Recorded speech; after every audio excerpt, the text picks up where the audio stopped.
Halo semua, perkenalkan nama saya Seni Martin. Saya dari kelas Teknik Perminyakan D angkatan 2021 dengan NIM 2101125. Saya dari kelompok 1. Jadi pada praktikum kali ini saya akan membahas tentang jembatan Webstone. Nah, selebih itu kita akan bagian abstrak.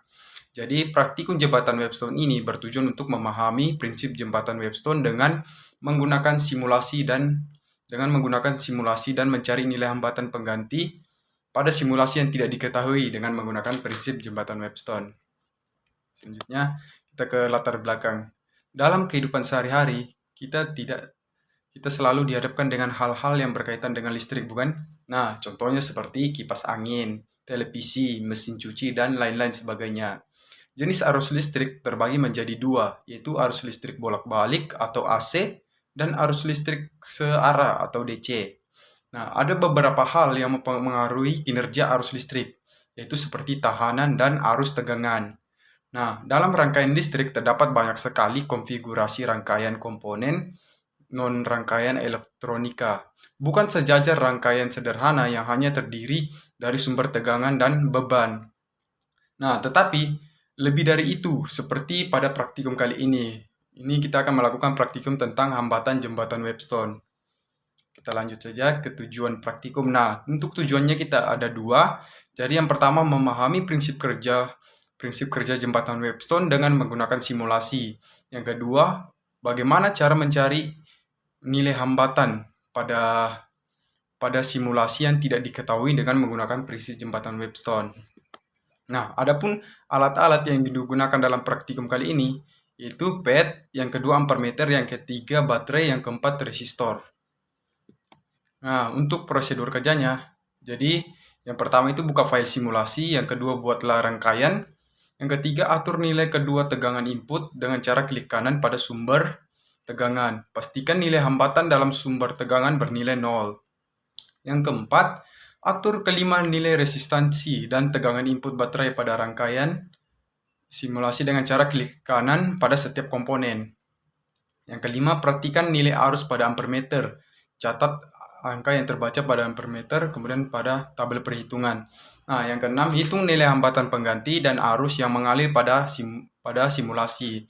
Kemudian catat hasil pada tabel, kemudian pada hasil tabel perhitungan. Yang ketujuh, lakukan langkah 3-6 sebanyak 5 kali dengan nilai resistor dan tegangan yang berbeda. Oke, sekarang kita masuk ke dalam link pad-nya. Oke, di sini kita sudah masuk ke dalam link pad-nya. Jadi kurang lebihnya seperti ini rangkaian jembatan Webstone-nya. Nah, di sini untuk nilai hambatannya sudah saya tentukan sesuai dengan data yang diberikan. Jadi untuk R1-nya itu ada 60 ohm, R2-nya ada 50 ohm, dan R3-nya ada 40 ohm, dan R4-nya ada 30 ohm.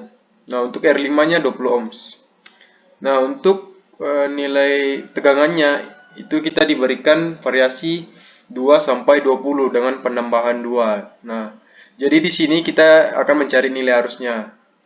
Jadi untuk nilai tegangannya dulu kita berikan sebanyak 2 dengan penambahan 2 setiap kali.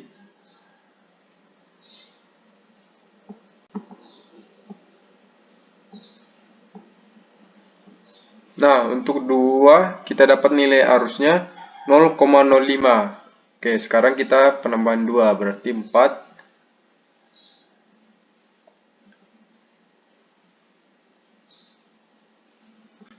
Nah, untuk tegangan 4 kita dapat nilai arusnya 0,09.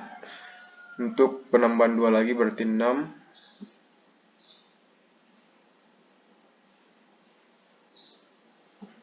Nah, untuk tegangannya nilai 6 kita dapat nilai arusnya 0,14 ampere. Jadi begitu sampai seterusnya. Oke, baik, sebelum kita masuk ke perhitungan, di sini saya akan menjelaskan dulu tentang dasar teori dari jembatan Webstone sendiri itu seperti apa. Nah, jadi jembatan Webstone merupakan suatu alat ukur yang ditemukan oleh Samuel Hunter Jeffries dan dipopulerkan oleh Sir Charles Webstone. Rangkaian pada jembatan Webstone dibentuk oleh 4 buah hambatan yang membentuk segi 4. Nah, jika diperhatikan pada gambar itu bentuknya itu seperti persegi 4 di mana terdiri dari A, B, ke C, ke D. Nah, di situ terdiri dari 5 buah hambatan. Nah, konsep pada rangkaian jembatan digunakan untuk menentukan atau mengukur salah satu nilai hambatan yang tidak diketahui nilai besarannya. Nah, rumus pada rangkaian seri dan paralel tidak digunakan untuk menentukan hambatan pengganti pada rangkaian jembatan Webstone. Nah, kita lanjut ke rumusnya. Nah, jika dilihat pada gambar seperti ini rumus rangkaian untuk mencari hambatan penggantinya, di mana RA itu R1 dikali R2 per R1 ditambah R2 dikali R5. Nah, untuk RB-nya itu R1 dikali R5. Di bawahnya per R1 ditambah R2 R5. Nah, untuk RC-nya itu R2 dikali R5 per R1 ditambah R2 R5. Nah, untuk RB3 itu RB ditambah R3. Untuk RC4 itu RC ditambah RC4. Nah, untuk mencari paralelnya itu 1 per RB3 C4 sama dengan 1 per RB3 ditambah 1 per RC4. Nah, untuk R totalnya itu kita jumlahkan dari RA-nya itu ditambah RB ke RC4. Nah, apabila pada rangkaian diberikan tegangan sebesar pi, maka rumus yang digunakan itu I sama dengan pi per R total. Nah, di mana itu P sama dengan tegangan persatuannya volt, I sama dengan kuat arus satunya ampere, R total sama dengan hambatan pengganti atau satuannya ohm. Oke, nah di sini tabel hasil pengukuran data. Jadi ini merupakan tabel yang hasil kita ukur yang menggunakan simulasi PET tadi. Jadi jika diperhatikan itu tegangannya dari 2 sampai 30. Nah, untuk tegangan yang kedua, 2 kita dapat nilai I-nya itu 0,05. Nah, untuk tegangannya 4 kita dapat 0,09 dan begitu seterusnya. Nah, sekarang kita masuk ke perhitungan teori jembatan Webstone. Nah, di sini dalam praktikum kali ini kita ada dua cara perhitungan yang kita akan lakukan. Nah, di mana nantinya kita akan bandingkan dengan perhitungan R teori dengan R eksperimen atau bisa disebut regresi. Nah, untuk teori perhitungan teori jembatan Webstone, seperti yang pada rumus tadi kita mau hitung R1 dikali R2 di per R1 tambah R2 R3, kita masukkan nilainya itu 60 dikali 50 per 60 ditambah 50 ditambah 20. Hasilnya itu 60 dikali 50 ditambah 60 dikali 50 per 60 ditambah 50 ditambah 20. Hasilnya 23,7 ohm. Nah, untuk RB-nya itu hasilnya kita masukkan rumusnya, masukkan nilainya, hasilnya 9,23 ohm. Untuk RC-nya sama, kita masukkan nilainya, hasilnya itu 7,69 ohm. Nah, untuk RB3-nya itu masukkan nilainya, hasilnya 49,23 ohm. Nah, untuk RC4-nya itu kita masukkan nilainya, hasilnya 37,69. Nah, sekarang kita hitung R paralelnya. Nah, 1 per RB3 C4, di mana 1 per RB3 kita masukin nilainya 49,23 ditambah 1 per 37,69. Nah, jika kita hitung hasil akhirnya itu 21,35 ohm. Nah, maka R totalnya itu RA ditambah RB3 C4. Nah, RA-nya tadi kita hitung, kita dapat 23,07. Nah, ditambah R paralelnya tadi, R total yang kita dapat itu 21,5. Nah, jika dijumlahkan hasilnya 44,42 ohm. Seperti itu. Nah, sekarang kita akan mencari nilai arus maksimumnya dengan menggunakan I sama dengan V per R total, di mana R totalnya yang kita dapat tadi. Nah, untuk I2-nya kita dapat masukkan nilainya 2 per R totalnya itu 44,42, maka hasilnya 0,05 ampere. Nah, untuk I4-nya itu 4 per 44,42, hasilnya 0,9 ampere. Nah, untuk I6-nya kita dapat 6 per 44,42, hasilnya 0,14 ampere, dan begitu sampai seterusnya. Jadi dinilai maksimumnya ini sesuai dengan hasil pengukuran kita, berarti hasil pengukuran kita dengan hasil perhitungan itu sama. Oke, kita lanjut. Nah, jika diperhatikan pada gambar ini adalah grafik hasil perhitungan data, di mana grafik ini bukan hasil kita untuk regresi linearnya nanti. Nah, jika diperhatikan itu y-nya gradiennya itu 0,0225x ditambah 0,0027. Nah, sekarang kita masuk ke perhitungan regresi linearnya untuk mendapatkan nilai impedensi.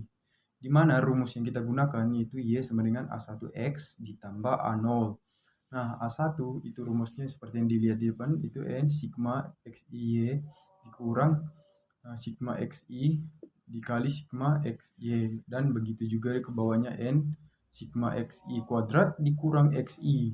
Nah, itu untuk mencari nilai A1. Untuk A0-nya sama XI kuadrat dikali Y1 dikurang sigma XI dikali XI YI per N sigma XI2 XI kuadrat dikurang XI dalam tutup kurung kuadrat. Oke, untuk itu kita akan masukkan nilainya yang kita dapatkan tadi. Kita masukkan nilai. Nah, di sini untuk A1-nya itu 15, yang nilai N-nya tadi itu nilai datanya 1 sampai 15. Nah, kita masukkan nilainya 112,24 dikurang 240 dikali 5,44. Nah, per 15 dikali 4.960 dikurang 240 pangkat 2. Nah, jika dihitung hasilnya 37,16,800. Nah, hasilnya A1-nya itu 0,0225. Nah, seperti pada yang grafik tadi itu sama, nilainya sama. Nah, untuk A0-nya juga begitu. Nah, jika dijumlahkan hasilnya itu 0,0027. Sama seperti yang di pada grafik. Nah, untuk Y-nya yaitu 0,0225 X ditambah 0,0027. Nah, untuk kita mencari R regresinya itu kita menggunakan rumus A1 sama dengan 1 per R, atau bisa kita ubah menjadi R sama dengan 1 per A1. Nah, kita masukkan nilai A1-nya. Nah, 1 jadi 1 per 0,0225, hasilnya itu 44,42. Nah, sama seperti perhitungan R teorinya tadi, kita mendapatkan 44,42. Nah, bedanya cuma 2. Jadi secara langsung itu perhitungan regresi dengan perhitungan teori itu nilainya sama.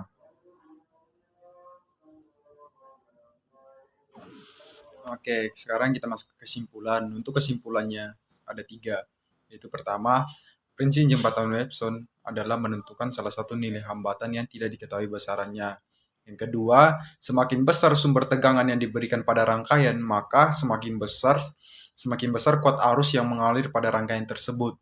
Yang ketiga, pada perhitungan regresi linear yang dibuat dengan menggunakan grafik Excel yang seperti pada gambar sebelumnya, itu sama dengan perhitungan menggunakan rumus. Untuk saran, sebaiknya pelajari dulu dan pahami agar praktikum berjalan dengan maksimal. Jadi sekian dari penjelasan saya mengenai jembatan Webstone.